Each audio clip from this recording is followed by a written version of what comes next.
القصة هذه المتكبرين وما أدرى المتكبرين المتغطرسين على الناس اللي ما يشوفون الناس شيء.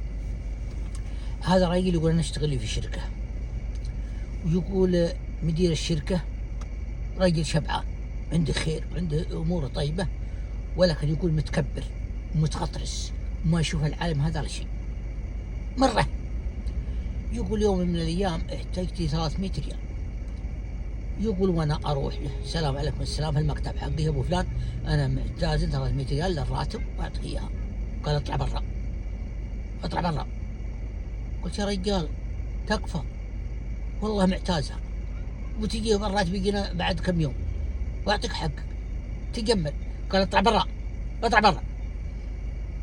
يقول وانا انصر من عنده، يقول لما جيت عند الباب باب المكتب يقول وانا الد يمه قلت قل يا الله ثم قل يا الله ثم قل يا الله، يجعل الايام تدور بك لين تجيني.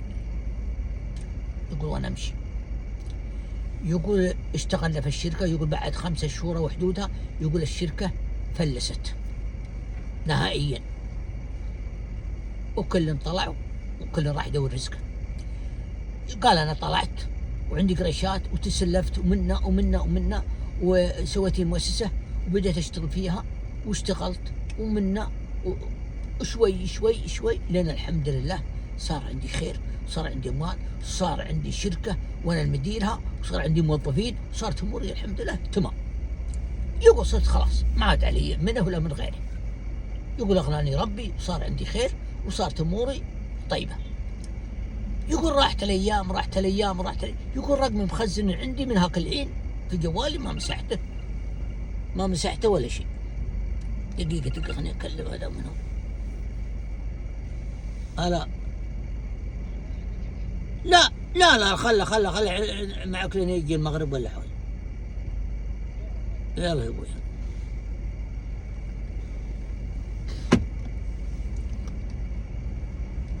المهم يقول راحت السنين بعد 7 سنوات بالتمام. بعد 7 سنوات بالتمام يقول له والله انه يتصل علي يقول رقمي عندي مخزن. ويقول انا ارفع السماعه نعم. قال السلام عليكم. قلت عليكم السلام ورحمه الله وبركاته. قال ابي 300 ريال تكفى يا فلان تكفى. يقول يوم قال لي 300 ريال قلت يمكنني تهزوابي او تمزامي يمني ذاك الحين طابته 300 ريال يمكن تمهزه فيني او تمسخر فيني او كذا. قلت انت تمهزابي ولا ايش؟ قال والله اني صادق والله محتاج 300 ريال. قلت طيب ارسل لي حسابك. يقول هو يرسل لي حسابه وانا احول له 300 ريال. يقول اخواني والله ان هذا اللي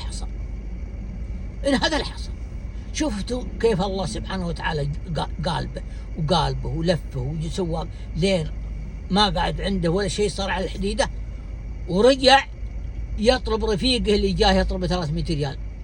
صار هو الان يطلب 300 ريال زي ما طلبه هو.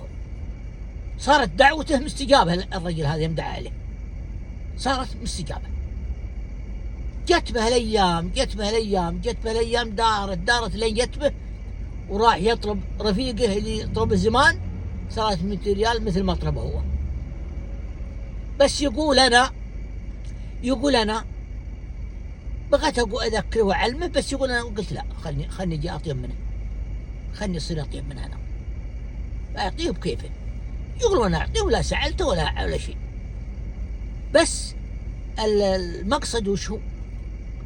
المتكبرين والمتغطرسين على الناس اتقوا الله في انفسكم. ترى الدنيا دواره والايام دواره وما تدري لا تقول انا عندي اموال ولا عندي منصب ولا عندي. المنصب يروح والاموال تروح بعد، ما في شيء يبقى الا وجه الله سبحانه وتعالى والعلم الطيب. شفتوا يا اخواني كيف ربي سبحانه وتعالى كيف قال به؟ زي ما سوى في الرجل الان هو يطلبه مثل يوم جاه يطلبه زمان قبل 7 سنوات. سبحان الله العظيم استجابة دعوته لجدي هذا.